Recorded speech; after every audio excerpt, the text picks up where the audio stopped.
Pozdrav svima, još jedan vaš Q&A. Javlja mi se Doroteja koja kaže da ona i njezin suprug imaju problema sa njegovom spermom. Konkretnije, voljeli bi imati dijete i probali su imati spolne odnose tijekom njezine ovulacije. Međutim, ona kaže da je njegova sperma više poput vode nego gušća i pita me je li možda u tome problem. Također kaže da njezin muž imao nekakvih problema sa nekom žljezdom i njezinom operacijom i da pije nekakve tablete. Nije mi konkretno navela o kojim se tabletama radi, niti sa kojom žljezdom ima problema, ali probat ću odgovoriti najkraće kako znam. Draga Doroteja, za početak žao mi je da imate problema s tim. Znam kako je kad želite postati majka, jer poznajem mnoge žene koje su to željele, ali nisu uspjele, tako da s te strane suosjećam. Za početak vas molim da i vi i suprug promijenite prehranu.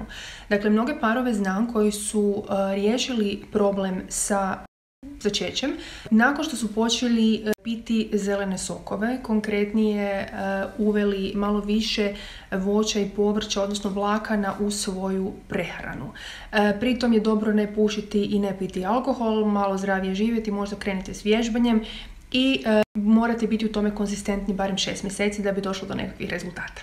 Druga stvar koju vam mogu savjetovati je da napravite spermogram. Raspitajte se na internetu, na Google gdje se spermogram može napraviti i na taj način ćete vidjeti je li zaista stvar u spermi, je li to nešto baš ono biološki što se ne može mijenjati ili se možda može promijeniti ovim stvarima koje sam vam navela, dakle prehranom i životnim navikama.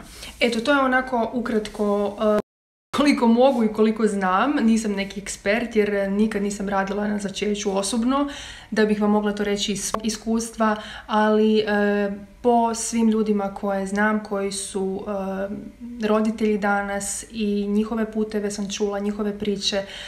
Uglavnom, spermogram mislim da nije tako skup, a pokazuje vam puno. Liječnik, odnosno urolog će vašem suprugu to iščitati pa ćete onda znati kako dalje. Eto, svako dobro i sretno!